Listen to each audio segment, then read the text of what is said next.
Téléconsultation, paiement mobile ou encore application pour détecter et signaler les personnes vulnérables. Les acteurs africains du numérique ont gardé leur sens de l'innovation en ces temps de crise. Ils sont nombreux à proposer des solutions pour hacker la progression de la pandémie.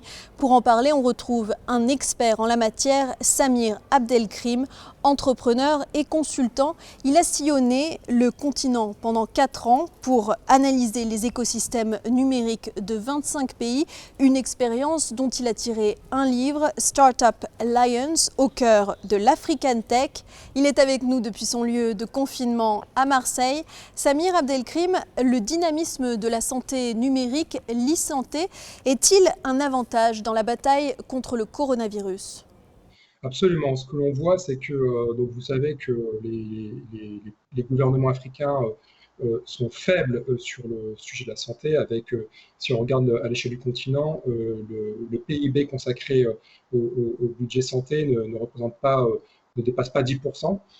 Et en parallèle, on voit que le digital, du fait que la pénétration mobile dans les pays africains est extrêmement développée, parfois avec des taux qui dépassent les 100%, est vu comme une sorte de soutien, de moyens d'utiliser le numérique pour développer des solutions en e-santé, en télémédecine, pour justement venir notamment en soutien aux populations les plus fragiles ou celles qui vivent dans les zones les plus reculées. Si je peux donner un exemple, en Afrique francophone, une plateforme comme REMA, qui est un réseau d'entraide d'intelligence médicale, là met à disposition de plusieurs milliers, près de 6000 professionnels de santé en Afrique francophone, toute la connaissance pour faire face aux épidémies et justement pour savoir réagir face à l'urgence du Covid-19.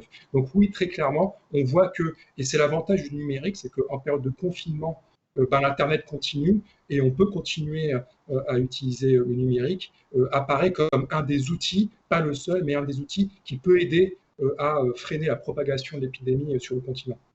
Quelles sont les nouvelles technologies et applications d'entraide civique Made in Africa qui représentent des solutions pour lutter contre cette pandémie ? Lorsqu'on parle de lutte contre le Covid-19, il y a bien entendu la dimension sanitaire, mais il y a aussi la dimension d'information pour freiner, pour enrayer la courbe de l'épidémie. Et là, ce qui est intéressant, c'est de voir que, par exemple, au Kenya, une application, comme vous dites, d'entraide civique, qui s'appelle Ushahidi, qui est normalement utilisée pour faire ce qu'on appelle du crisis mapping, c'est de faire la prévention et de l'information dans les zones de conflit, les zones de guerre, est utilisée. Donc, c'est une application où on recense sur une carte les personnes, notamment dans les bidonvilles de Nairobi, qui ont contracté le virus, de les signaler sur cette carte pour qu'elles puissent ensuite être prises en charge. Et ce qui est intéressant, c'est de voir que cette application kenyane, donc c'est vraiment une innovation africaine, et ben, elle est aujourd'hui utilisée en Europe, notamment en Espagne, notamment en Italie, et elle est utilisée pour faire de l'entraide civique entre voisins. Par exemple, dans le nord de l'Italie ou en Sardaigne, on va utiliser Ushahidi pour tout simplement signaler les personnes isolées, les personnes vulnérables qui en période de confinement sont complètement coupées du monde pour pouvoir leur apporter des médicaments ou bien des produits de nécessité. L'Afrique, en particulier le Kenya, est aussi en pointe sur un modèle de geste barrière dématérialisé, le paiement mobile. Absolument, donc c'est faire disparaître le cash, parce que lorsque l'on fait disparaître le cash, on réduit drastiquement les risques de contamination par contact physique et même certaines études disent que ce n'est pas sans risque de recevoir, de tenir de l'argent physique qui a circulé dans une population parce que le virus peut rester de nombreuses heures sur des objets. Donc au Kenya encore, donc, qui est vraiment en pointe sur ces sujets-là, les plus gros opérateurs mobiles du pays, notamment Safaricom avec la solution de paiement mobile M-Pesa, à la demande du gouvernement kényan, a drastiquement généralisé l'utilisation du paiement mobile en réduisant à peau de chagrin ses frais de transaction pour permettre à l'immense majorité de la population kenyane de ne faire que des transactions à travers cette application M-Pesa. Et on voit aussi en Afrique de l'Ouest de plus en plus de start-up qui mettent à disposition des gouvernements leurs solutions de dématérialisation et de paiement.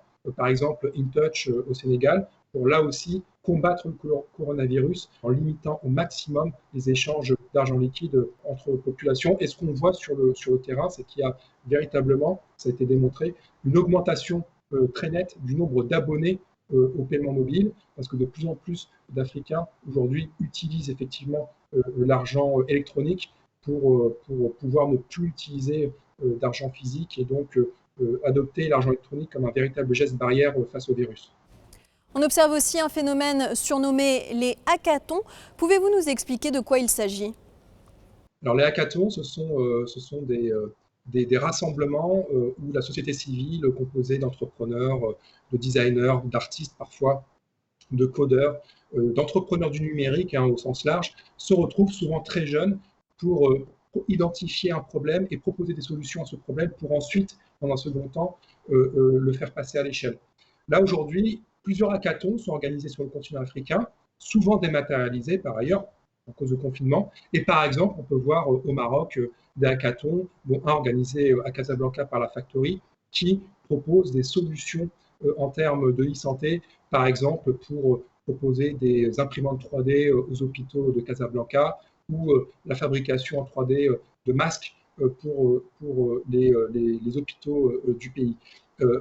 En Tunisie également, un hackathon a lieu actuellement pour permettre là aussi de faire émerger des solutions qui pourront ensuite être reprises directement par le ministère de la Santé. Et là, on voit que, et pour résumer, le hackathon, c'est vraiment la mise en action de l'intelligence collective de cette innovation africaine, de cette jeunesse africaine qui a envie de se mobiliser malgré les contextes.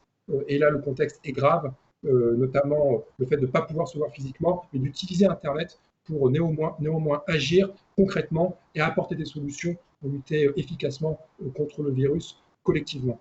Merci Samir Abdelkrim d'avoir été avec nous dans Afrique Hebdo.